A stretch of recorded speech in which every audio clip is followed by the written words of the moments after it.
আচ্ছা, আরো একটি গুরুত্বপূর্ণ আপডেটের দিকে নজর রাখি। আরজি করে সেমিনার হলে ঠিক ভিড়, আর সেই ভিড়ের মধ্যে চিকিৎসক অভিক দে। কিন্তু কে এই অভিক দে, যাকে নিয়ে ইতিমধ্যে এত প্রশ্ন উঠতে শুরু করেছে? এসএসকেএম হাসপাতালের জুনিয়র চিকিৎসক অভিক। আগে বর্ধমান মেডিকেলেও কাজ করতেন এই অভিক দে। আরজি করের সাথে কোনো যোগসূত্র নেই এই অভিকের। তবে কেন তিনি সেদিন আরজি করে গেলেন, সেই প্রশ্নটাই কিন্তু উঠে আসছে। হঠাৎ আরজি করে সেমিনার হলে কেন এই অভিক দে?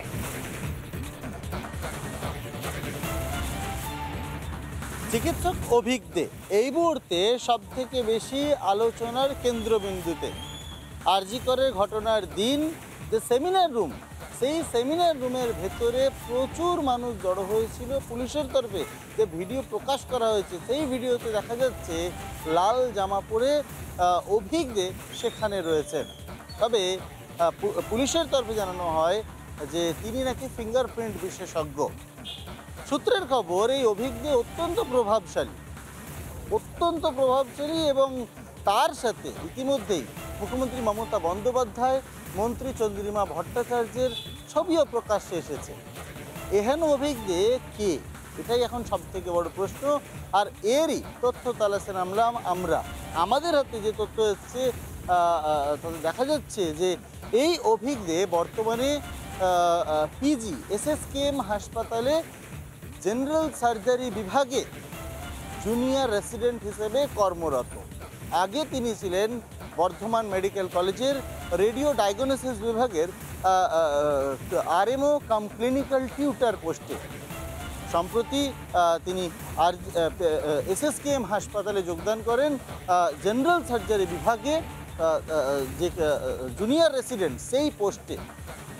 আরজি করের সাথে তার কিন্তু কোনো সম্পর্কই নেই এবং তিনি কোশ্মিনকালেও ফিঙ্গারপ্রিন্ট বিশেষজ্ঞ বা ফরেন্সিক মেডিসিনের সাথে কাজ করেনি, অন্তত সূত্র কিন্তু এমনটাই বলছে।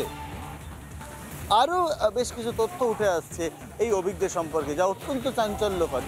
জানা যাচ্ছে এই অভিকদের প্রচুর প্রভাব প্রতিপত্তি ছিল নর্থ বেঙ্গল লবির সাথে।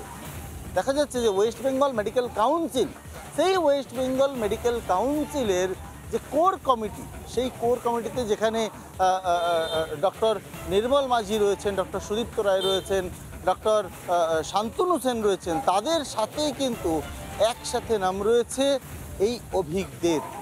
শুধু তাই নয়, রাজনৈতিক একটি পরিচয় ইতিমধ্যেই সামনে এসেছে অভিকদের। যেটুকু জানা যাচ্ছে যে তৃণমূল ছাত্র পরিষদের যে মেডিকেল ইউনিট, সেই মেডিকেল ইউনিটের চিফ কোঅর্ডিনেটর পদে ছিলেন অভিক দে। আর সামগ্রিকভাবে যে তথ্য রিপাবলিক বাংলার হাতে এসেছে, সেখান থেকে একটা বিষয় তো স্পষ্ট যে কোশ্মিনকালেও এই অভিক দে আরজি কর মেডিকেল কলেজের কোনো বিভাগের সাথে যুক্ত ছিলেন না। না ফরেন্সিক মেডিসিন, না চেস্ট মেডিসিন, কোনো বিভাগের সাথেই কিন্তু এই অভিক দে যুক্ত ছিলেন না। তাহলে ঘটনার দিন অভিক দে ওই যে পিও সেখানে কি করছিলেন, এটা যেমন একটা প্রশ্ন, ঠিক একইভাবে কেন গিয়েছিলেন তিনি, কেন পুলিশের তরফে এমন দাবি করা হচ্ছে যে ফিঙ্গারপ্রিন্ট বিশেষজ্ঞ হিসেবে তাকে নিয়ে যাওয়া হয়েছিল, এই প্রশ্নগুলোই কিন্তু এখন চিকিৎসক মহলে ঘোরাফেরা করছে। আর যার উত্তরই গ্রাউন্ড জিরো থেকে খোঁজার চেষ্টা করছি আমরা। ক্যামেরা পার্সন মৃন্ময়ের সঙ্গে সুদীপ্ত, রিপাবলিক বাংলা। আইএমের যুগ্ম রাজ্য সম্পাদক রঞ্জন ভট্টাচার্য, তিনি ঠিক কি অভিযোগ করছেন একবার শুনব।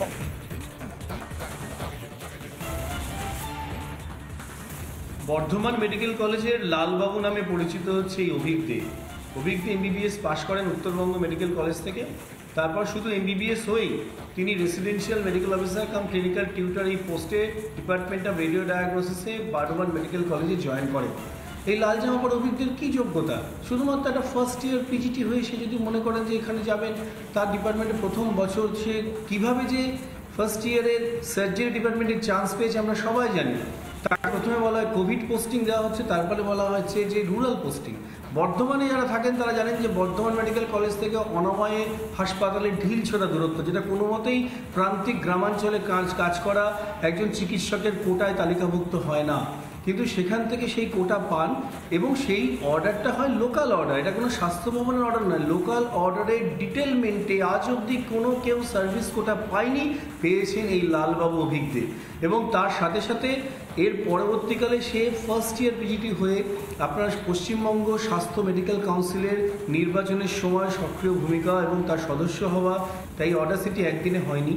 আমরা ইন্ডিয়ান মেডিকেল অ্যাসোসিয়েশনের পক্ষ থেকে চাই সম্পূর্ণভাবে এই সমস্ত দুর্বিনীত মানুষগুলো সড়কোদ্ঘাটিত হোক এবং স্বাস্থ্য দপ্তরের খোল নলচে পাল্টানো দরকার, না হলে বলতে এই স্বাস্থ্য ব্যবস্থা ভেঙে পড়বে এবং এই দুর্বৃত্তদের দ্বারা সরকারের মুখ পুড়বে এবং এরকম দুর্ভাগ্যজনক তিলোত্তমা ধর্ষিত হবে বারবার।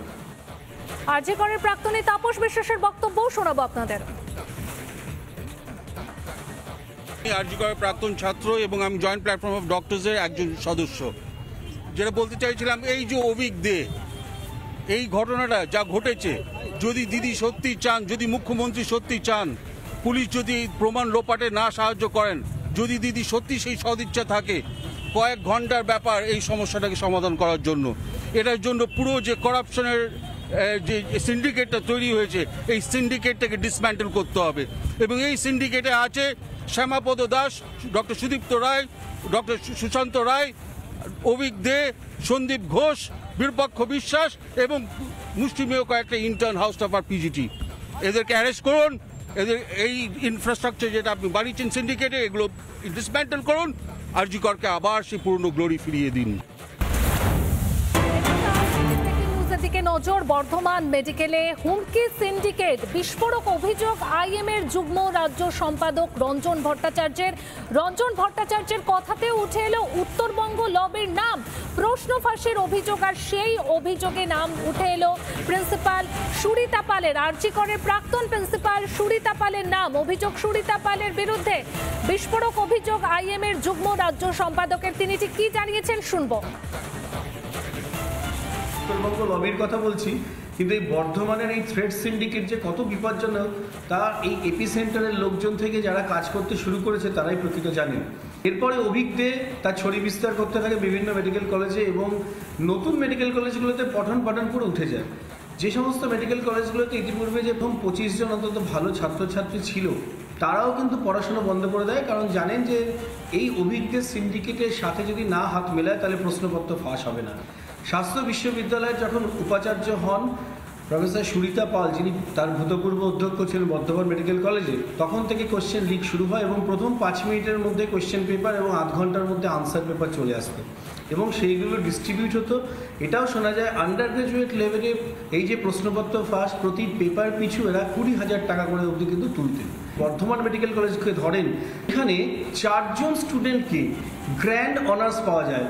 আমরা বিধানচন্দ্র রায়, নীলরতন সরকার, আরজি কর যারা পারেননি, 4 জন বিরাট পড়াশোনা না করেই গ্র্যান্ড অনার্স, মানে প্রত্যেকটা সাবজেক্টে অনার্স মাস। আর যারা ভালো স্টুডেন্ট তারা যদি কোনো রকমভাবে তাদের সিন্ডিকেটে হাত না মিলিয়ে থাকেন তাহলে ফেল করিয়ে দেওয়া হয়েছে। পরে অদ্ভুতভাবে একটা 15 নম্বর দেওয়া হলো ইন্টারভিউয়ের জন্য। এই 15 নম্বরের পছন্দসই লোকদের হাউস স্টাফশিপ করানোর জন্য কিন্তু শোনা যায় 30,000 টাকা পর্যন্ত কিন্তু অভিজ্ঞ বিরূপাক্ষ বিশ্বাসের এই যে থ্রেড সিন্ডিকেট তারা কাজ করত। এই সিন্ডিকেটের মাথায় যিনি আছেন আমরা সবাই জানি, মানে আমরা বলি যে প্রতীকী ভাষায় কাজ পোকা শ্যামা পোকা। শ্যামা পোকা কে তিনি জানেন, বিশিষ্ট অস্থিরোগ বিশেষজ্ঞ, যিনি কোনোদিনই সরকারি চিকিৎসার সঙ্গে যুক্ত ছিলেন না, যার গোলপার্কে চেম্বার, তার অঙ্গুল হেলনে তিনি হচ্ছেন শীর্ষে। তৃণমূল নেতা জয়প্রকাশ মজুমদার এবং প্রদেশ কংগ্রেস সভাপতি অধীর রঞ্জন চৌধুরীর বক্তব্য শোনাবো আপনাদের। এই একটা গরিত অপরাধের তাকে ঠিক জায়গায় নিয়ে যাওয়ার জন্য দয়া করে এই ভিডিওটা আর এই যে মন্তব্যগুলো করছেন বা আপনারা সূত্র অনুসারে জানতে পারছেন, সেগুলো সিবিআইকে দিয়ে আপনারা তাদের সাহায্য করুন। হয়তো দেখবেন আপনারা এটা সিবিআইকে দিতে গেলে সিবিআই বলবে কি বলছেন মশাই, এ কবে আমাদের পেয়ে গেছি, অ্যানালিসিস হয়ে গেছে, সকলকে আইডেন্টিফিকেশান হয়ে গেছে, যা কিছু তদন্ত আমাদের হয়ে গেছে, আপনারা আবার কি প্যারালাল তদন্ত করছেন নাকি? কিন্তু এইভাবে প্যারালাল তদন্ত করে কি হচ্ছে, একজন কি মনে করছে আর একজন তার মতামত কি, এটা কীরকম যেন আমার মনে হচ্ছে ওই যে এই অপরাধের গরম তাওয়াতে অনেকেই রুটি সেঁকছে। এ তো কলকাতার পুলিশ তৈরি করে দিচ্ছে, তো কলকাতার পুলিশ তৈরি করে দিচ্ছে। কলকাতা পুলিশ অপরাধীদেরকে বাঁচাতে চাইছে, মুখ্যমন্ত্রীর নির্দেশে কলকাতা পুলিশ অপরাধীদের বাঁচাতে চাইছে, তাই এসব গল্প। আমাদের ডাক্তার ছিলেন উনি আরজি করের প্রাক্তন ছাত্র, আমি এনাকেও ঢুকতে দিচ্ছেন না।